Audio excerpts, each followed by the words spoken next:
The USS Cabot, one of World War II's most celebrated and decorated light aircraft carriers, is floating in the Mississippi River tonight, a rusting old hulk slated for the scrap heap. But a movement is afoot to keep the Cabot afloat. Historians want to preserve her as a national monument, and paranormal researchers believe that there are many ghosts aboard the Cabot that must be heard before the Cabot is destroyed. She was a floating landing strip in the vast Pacific, a beacon for sailors, and their tomb. She may have won the war, but the great ship that Ernie Pyle dubbed the Iron Woman will soon lose the battle for her own survival. The USS Cabot is the last World War II aircraft carrier of her kind.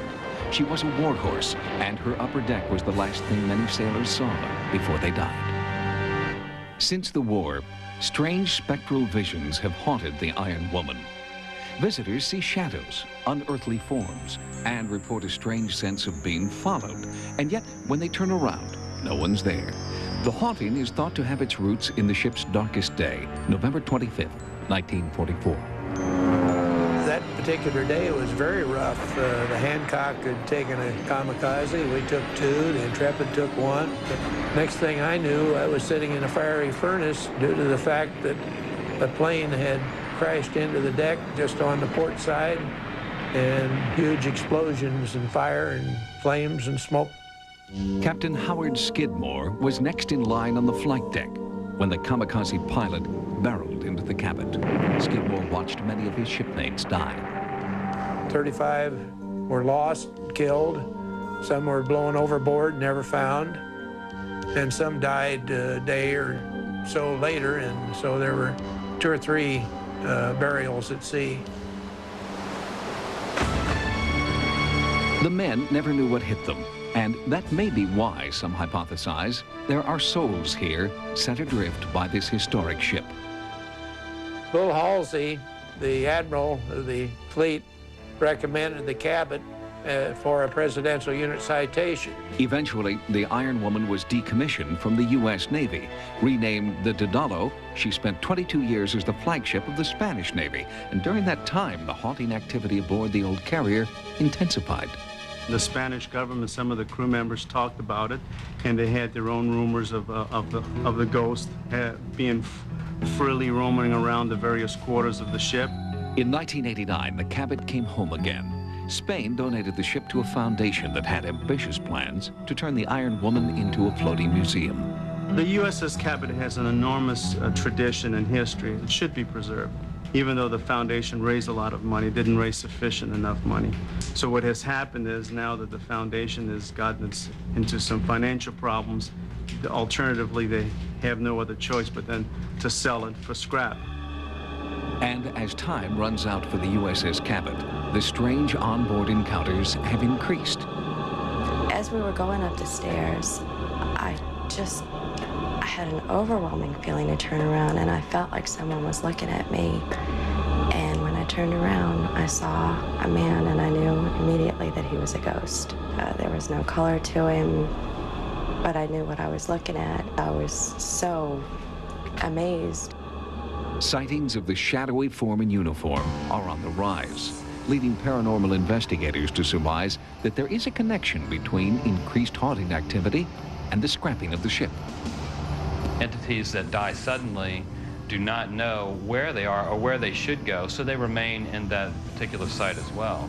Larry Montz has assembled a team of investigators to survey the Cabot. We will be taking meter readings and electromagnetic readings and taking Polaroids to see what we can capture. The psychic investigative team will be walking behind us. The 3 psychics have been given no information about the ship's bloody rendezvous with the kamikaze. The investigative team will operate below decks where there is no electricity and therefore no visual cues. They will not know what part of the ship they are in at any given time. The goal is for the psychics to rely on their intuitive side for information. Yeah, the temperature is going down. Montz is trying to determine if hits on his equipment, indicating physical changes in the ship's environment, will correspond to psychic hits. Almost immediately, Montz records a drop in temperature at the site of the first psychic hit. There's several entities. They're crew members. The cold spot begins to move, and the team follows it. It's one of the larger cold spots that I have felt in a long time. The psychics don't know it yet, but they are moving toward the site where the kamikaze impacted the Cabot. I strongly feel a sensation of, like, fire. Now the activity is coming to life on that lower deck, and it's blasting out at us. It's coming right directly towards us. This is a very active area in here. As the team moves toward the bow, the psychics again feel a strange agitation. There is a sharp spike on one of the magnetometers. It's like pins, like all up and down. It's pinpricks. It's painful. Instead of being cold in this room, I feel exceedingly hot. A ship historian later confirmed that the psychics were correct. This was the exact point of impact. And when the team enters this area, the psychic and scientific hits come in a flurry. I can see him bandaged, I can see blood, and it's almost like they're removing pieces of metal from his arm or something. Another accurate reading. The team has located the impact point of a bomb that gutted the ship and killed an officer. The psychics feel the officer's presence is permeating several areas of the ship, and groping in the darkness, they try to follow his trail. Suddenly, they stop dead in their tracks. The entity is strongest here. Unbeknownst to them, this is the same place where Jill Alexander experienced her vision of a phantom sailor.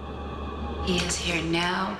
I am getting tremendous amounts of tingling through my arms. He is slightly up the top of the stairs. Yeah, I have serious... He's one of the most powerful entities on this ship.